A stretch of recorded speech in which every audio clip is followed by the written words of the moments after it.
প্রিয় দর্শক, একরাশ শুভেচ্ছা জানিয়ে শুরু করছি আমাদের নন্দন টিভির নিয়মিত অনুষ্ঠান শৈশবের গান ও আড্ডা নিয়ে মজমা।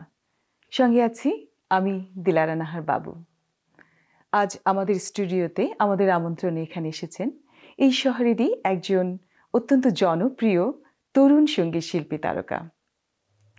সঙ্গীত পরিবারে বেড়ে ওঠা এই শিল্পী মাত্র ৪ বছর বয়স থেকে এই শিল্পী বাংলাদেশ বেতার এবং টেলিভিশনে নিয়মিত অনুষ্ঠান করে প্রচুর সুনাম অর্জন করেছেন।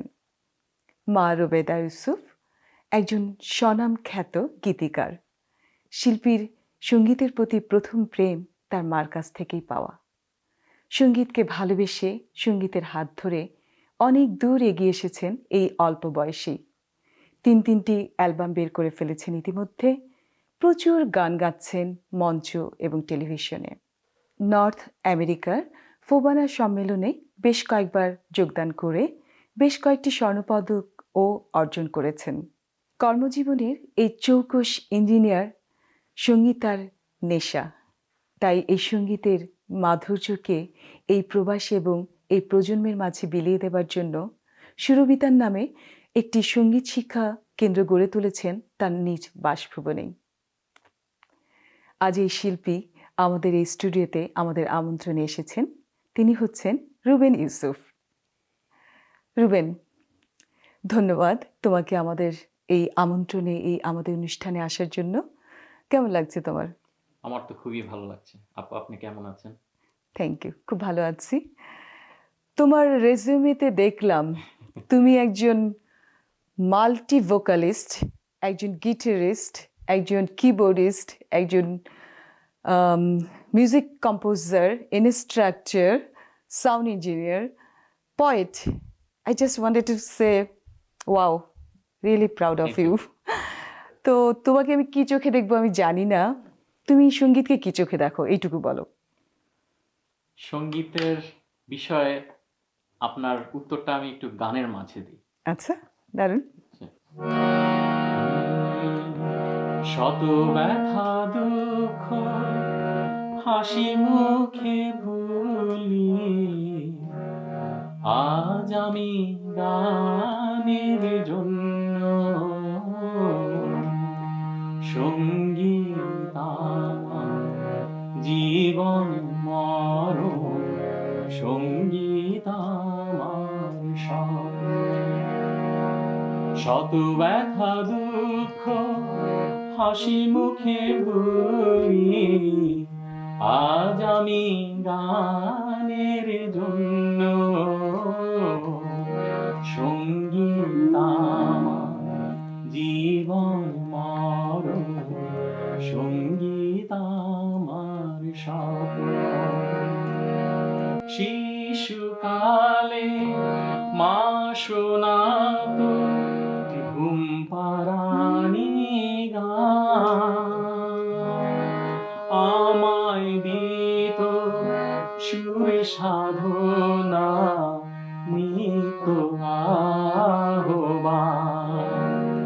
ও শিশুকালে মা শোনাতো ঘুম পাড়ানি গান, আমায় দিত সুর সাধনা নিত্য আহ্বান। সুরকে আমি কণ্ঠে পেলাম, মোরেও হব ধন্য। শত ব্যথা দুঃখ হাসি মুখে ভুলি, আজ আমি গানের জন্য সঙ্গীত আমার জীবন মরণ, সঙ্গীত আমার স্বপ্ন, সঙ্গীত আমার জীবন মরণ, সঙ্গীত আমার স্বপ্ন। বাহ, দারুণ লাগলো তো। ধন্যবাদ আপু। জানো, একটা কথা আছে আমার খুব প্রিয় কথা, যেটা আমি দর্শকদেরও বলতে চাই, যে তারুণ্য ভরা এই সময়ে কবি কিন্তু লিখে যায় তার সবচেয়ে মধুরতম কবিতা। আর সঙ্গীত শিল্পী গেয়ে যায় তার শ্রেষ্ঠ গান। আশা করছি আজ রুবেনও আমাদের তার শ্রেষ্ঠ গানগুলি উপহার দিয়ে যাবে। অবশ্যই। আর এই শ্রেষ্ঠ গানগুলি করার জন্য জানো তোমাকে কি করতে হবে? প্রচুর চর্চা এবং সাধনা। আমরা কিন্তু অনেক সময় মনে করি যে চর্চা সাধনা ছাড়াই আমরা মঞ্চে বা কোথাও মাইকের সামনে দাঁড়াবো এবং সবচেয়ে ভালো জিনিসটা হয়ে যাবে, সেটা কিন্তু না। দর্শক কিন্তু ঠিকই বুঝতে পারে আমাদের দুর্বলতা, তাই না? অবশ্যই। তো তোমার সঙ্গীত জীবনের শুরুর গল্পটা একটু শুনতে চাচ্ছিলাম। তো আম, আমি যখন ছোটবেলায় তখন আমার মাকে দেখতাম খুবই সে গানের প্রতি আকৃষ্ট। হুম। তো ওনার সবসময় শখ ছিল যে উনি নিজে গান করবেন, কিন্তু ক্যামেরার সামনে আসতে উনি কমফোর্ট ফিল করতেন না। তো উনি সবসময় গানের মাধ্যমে থাকতে চেয়েছেন, কিন্তু ক্যামেরার পিছন থেকে। তো উনি গান লিখতেন। তো ওনার স্বপ্নটা আমার মাধ্যমে উনি প্রকাশ করেছেন। আমাকে ছোটবেলায় গানের দিকে খুব এনকারেজ করতেন, সঙ্গীতের দিকে। তো আমরা যখন ঢাকায় থাকি, উনি কিভাবে কিভাবে যেন আমার ওস্তাদ বশির আহমেদকে খুঁজে বের করেছেন। আচ্ছা। উনি আমার হাতে খড়ি। বশির আহমেদ স্যারের কাছে আমার ছোটবেলা 4 বছর থেকে ক্লাসিক্যাল মিউজিক শেখা। তো ছোটবেলায় ওখানে আমি নিয়মিত গান করতাম। ওনারই হাতে খড়িতে আমি আজ এত দূর এসেছি। আমার মার অনুপ্রেরণা। মা ওখানে গীতিকার ছিলেন এবং রেডিও টিভিতে গান করতেন, গান লিখতেন, এবং বড় বড় শিল্পী তার গান করেছেন টিভি এবং বেতারে। আচ্ছা। তো তো একটা দারুণ একটা চমৎকার জিনিস যে তোমার মা তোমার জন্য গান লিখেছেন এবং তুমি তাকে কতখানি এগিয়ে নিয়ে যাচ্ছ মাকে ভালোবেসে। তো তুমি কি অনেক মায়ের গান করো? মা লেখা গান নিশ্চয়ই অনেকগুলি করেছো তুমি। হ্যাঁ, ছোটবেলায় যখন বশির আহমেদ স্যারের কাছে আমি গান শিখতাম, তো তখন উনি তো বেশিরভাগ সারগাম, হ্যাঁ, ক্লাসিক্যাল করাতেন। শেখাতেন, গানে বেশি আসতে দিতেন না। তো একটা রাগের পরে ওই রাগের উপর উনি বলতেন তুমি একটা গান করতে পারো। তো ছোট ছোট ছড়া গান মা আমাকে লিখে দিতেন, উনি ওটা সুর করে ওইটা আমি করতাম। আচ্ছা। আর ওই ছড়া গানগুলাই আমরা টিভিতে, বেতারে, হ্যাঁ, অরিজিনাল গানগুলো আমরা করতাম। কি দারুণ। তুমি যে এত ছোটবেলা, তখন 4 বছর বয়স বা 5 বছর বয়স, তুমি তখন থেকে শুরু করেছো গান শিল্পী উস্তাদের কাছে। আর তখন হয়তো গানের মর্মটা আমি বুঝিনি, কিন্তু মা সাপোর্ট করতো, মা এনকারেজ করতো, আর মার কথা মতো গানের লেসন নিতাম। আচ্ছা। কিন্তু গানের মর্ম তখনও আমার মাঝে আসেনি। তো আমার মার অনেক বড় অবদান যে সেটাকে সাপোর্ট করে রেখেছে। বাচ্চা বয়সে আর কতটুকু বা ইন্টারেস্ট জাগে, কিন্তু সেটা করতে হবে। তো ওই বয়সে তুমি কোন গানগুলি গাইতে? ওই বয়সে ওই ছোট ছোট ছড়া গানগুলা করতাম। বা তখনকার কোনো প্রিয় গান যেটা তুমি আমাদেরকে এখন শোনাতে চাও? তো আমি অবশ্যই ওস্তাদের জনপ্রিয় গান একটা সবসময় কানে থাকে, কানে বাঁধে, হৃদয়ে থাকে। তার গান, উনি তো সিনেমাতে গান করতেন, তো ওখান থেকে নেয়া একটি গান সজনী গো। ওকে, দারুণ। চলো দর্শক, চলুন তাহলে আমরা রুবেনের সেই সজনী গো এই গানটি শুনি। তোমার সেই গানটি শোনার আগে আমরা তোমার জন্য একটা ছোট একটা সারপ্রাইজ রেখেছি। তাই নাকি? দর্শক, আমরা ওর জন্য ছোট একটা সারপ্রাইজ রেখেছি। বলো তো কি হতে পারে? যেহেতু আমি একজোড়া তবলা দেখছি, মনে হচ্ছে something to do with tabla. আচ্ছা, ওদিকে তাকাও, দেখো। আরে রনি,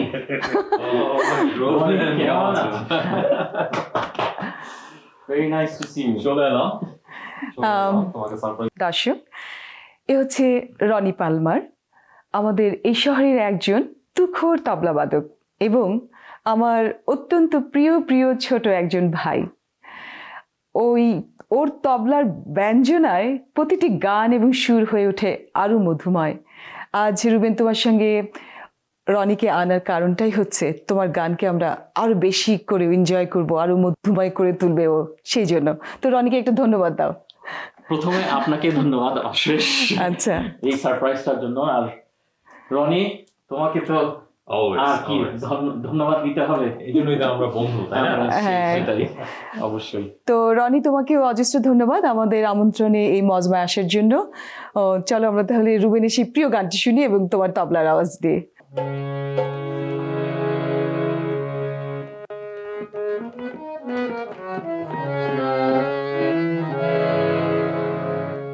সজনী হো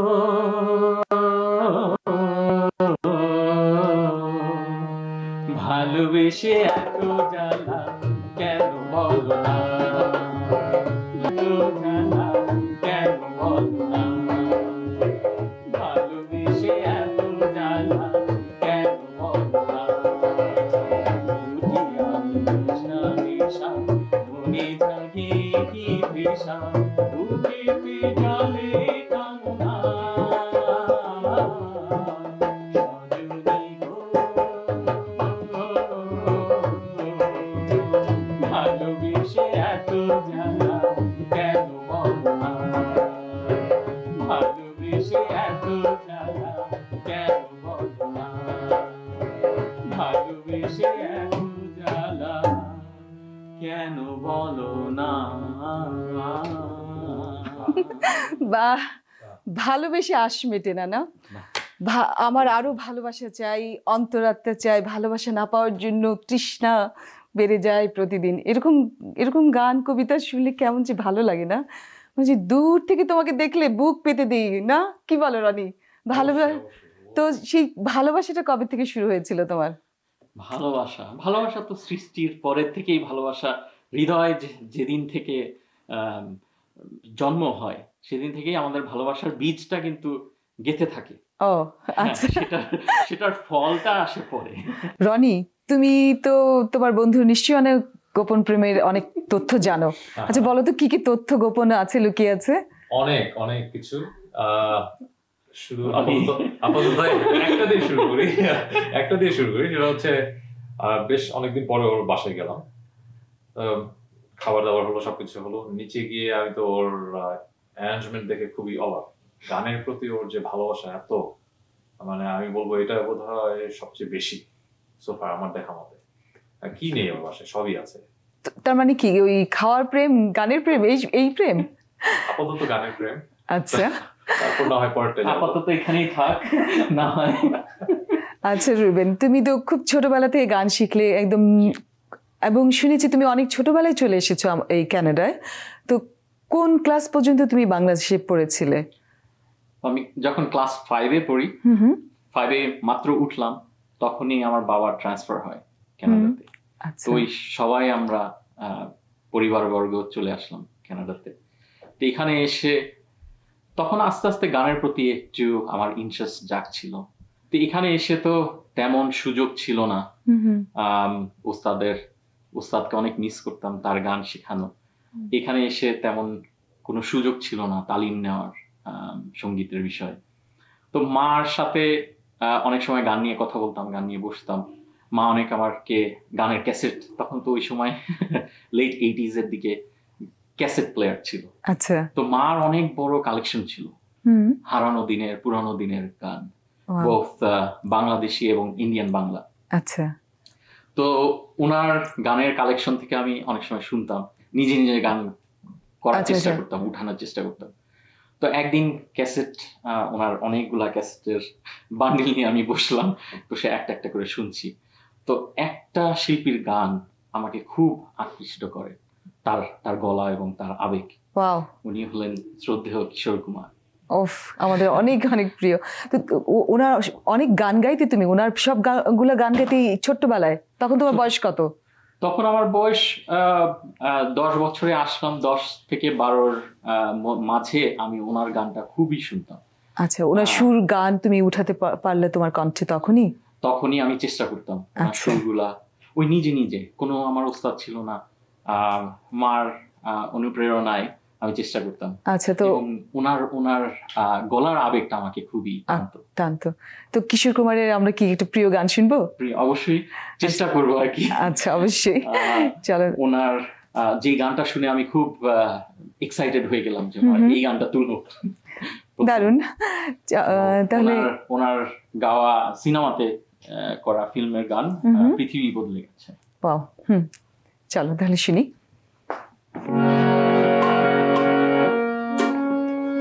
হা হা হা লা লা লা লা লা লা লা হা হা পৃথিবী বদলে গেছে যা দেখি নতুন লাগে পৃথিবী বদলে গেছে যা দেখি নতুন লাগে তুমি আমি একই আছি দুজনে গেছিলাম আগে পৃথিবী বদলে গেছে যা দেখি নতুন লাগে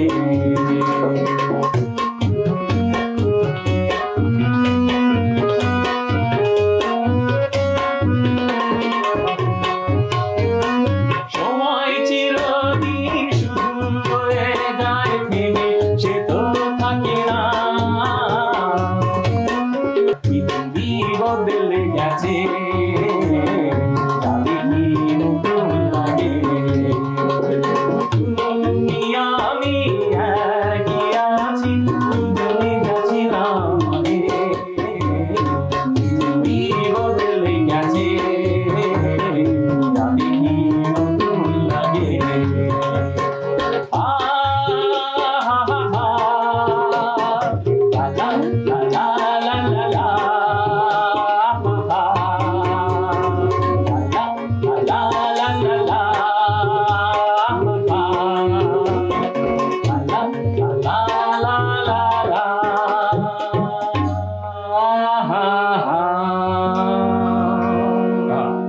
উফ, কি যে ভালো লাগলো। কিশোর কুমারের এই গান তো আমরা এত প্রিয়, অনেক আগে যে এত শুনতাম, আজ অনেক দিন পর শুনে অসম্ভব ভালো লাগলো। এটা ওর আরেকটা প্রেম, কিশোর কুমার তোমার প্রেম। আচ্ছা, কিশোর কুমারের ওই কথাটা যে তুমি আমি একই আছি, আমরা কিন্তু একই নাই। তুমিও বদলে গেছো, আমিও বদলে গেছি, রনিও বদলে গেছে, সবাই কিন্তু আমরা বদলে যাই। কিন্তু তার গান চিরসবুজ, চির অম্লান, চির ভালোবাসার না। তো ওই ছোটবেলায় যে তুমি গান গাইতে এত সুন্দর করে, এত নিয়ম মাফিক, স্কুলে থাকতে তুমি, এটা একটা আসলে খুবই একটা ভালো ব্যাপার।